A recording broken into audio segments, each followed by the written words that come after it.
Le district de Grand Bassam, à l'instar des autres districts de la conférence méthodiste, a observé la fête de Rameau à travers l'organisation de cultes familiaux.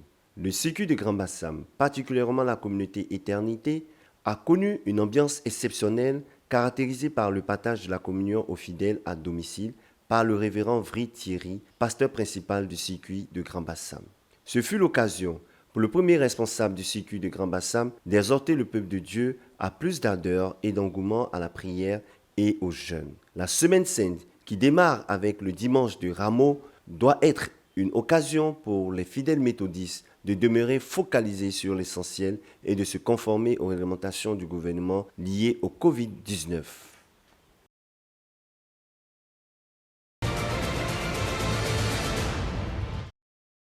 Rameau, commémorant l'entrée triomphale de Jésus à Jérusalem, est célébré tous les ans par les chrétiens du monde entier lors d'un culte.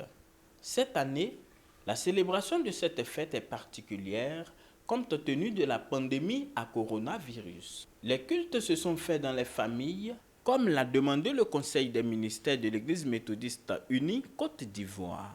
Dans la famille du révérend pasteur André Ehimé, pasteur en charge de l'Église méthodiste unie Sinaï de Lokodro, dans le district de Yopougon, l'ambiance a été au rendez-vous avec des cantiques de Hosanna. Hosanna, béni soit le sauveur des mondes, qui est doublé d'amour, descend du sein du Père. Le message de prédication est tiré du texte de l'Évangile selon Luc, en son chapitre 19, versets 29 à 40. Il est important de rappeler que le culte familial dans la communauté de Sinaï se fait de manière tournante.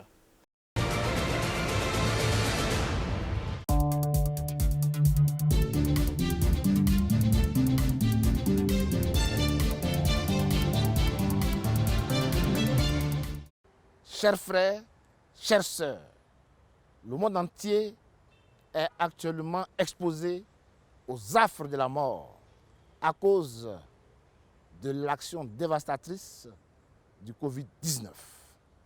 Pour tenter d'endiguer cette pandémie, les gouvernements des différents États ont pris des mesures sanitaires dont l'Église encourage le respect. Ce qui est important, c'est le message spirituel qui sous-tend ces mesures sanitaires. L'Église a pris des mesures d'accompagnement, notamment la fermeture des temples et lieux de culte et également la suspension des activités dans toutes les églises locales. En revanche, l'Église demande instamment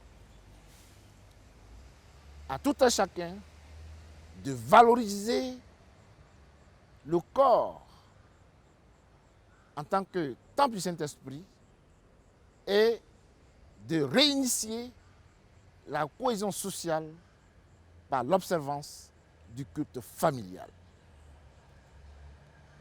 Bien-aimés dans le Seigneur, l'âme du chrétien, c'est la prière. Le Seigneur, notre Dieu, est le Dieu de la vie. Il donne la vie tous les jours. Notre Dieu règne encore. Amen. Une grande crise frappe le monde. Cette crise, elle est sanitaire. Les grandes puissances sont à genoux. L'économie mondiale est en berne. La science est mise à rude épreuve. Une nouvelle peste frappe le monde, celle du coronavirus. Les contaminés se comptent par milliers.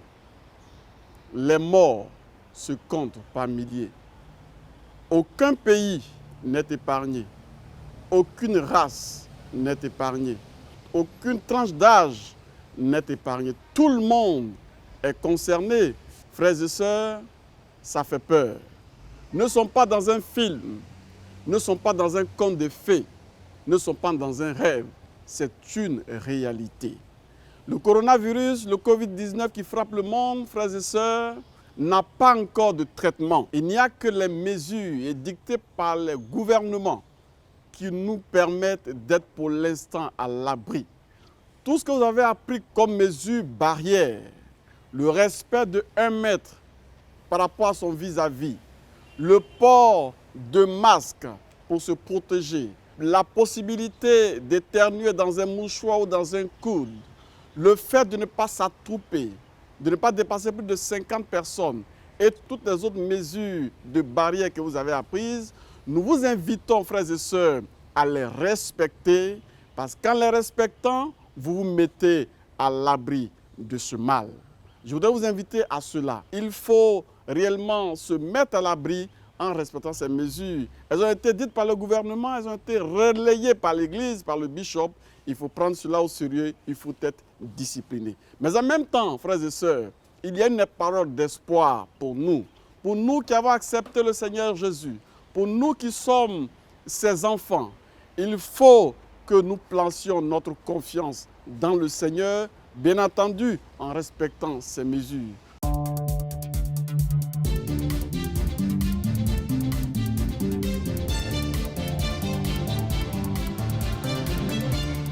Chers frères hommes méthodistes, vous savez ce qui se passe de par le monde. Cette maladie n'épargne personne. Les plus puissants de la terre sont touchés. On enregistre des décès par-ci, par-là, par milliers. Nous sommes venus devant vous pour vous dire, nous devons garder le cap.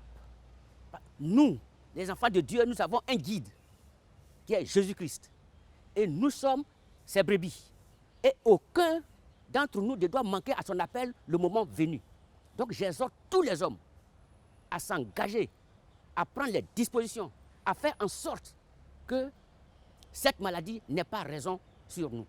Je vous invite donc à respecter tout ce qui a été prodigué par l'État de Côte d'Ivoire et par l'Église méthodiste pour que le moment venu, nous tous, nous soyons présents devant notre Seigneur et Sauveur Jésus-Christ. Voilà le message que je suis venu vous porter. Vous êtes les chefs de famille. Ne faites pas en sorte que par votre négligence, vos enfants soient pénalisés. Bien-aimés, tout en respectant les consignes que l'État nous a indiquées, je vous prie, n'ayez pas peur. Nous sommes à l'abri de tout ce qui nous arrive. Parce que la Bible nous dit, celui qui se met sous l'abri du Très-Haut repose à l'ombre du Tout-Puissant et rien ne peut l'atteindre. Aucune contagion ne peut nous atteindre. Bien-aimés, faites attention à vous, prenez soin de vous, exécutez les consignes de barrière que l'État nous a indiquées et voyez la délivrance que l'Éternel notre Dieu en Jésus-Christ nous accordera. Amen.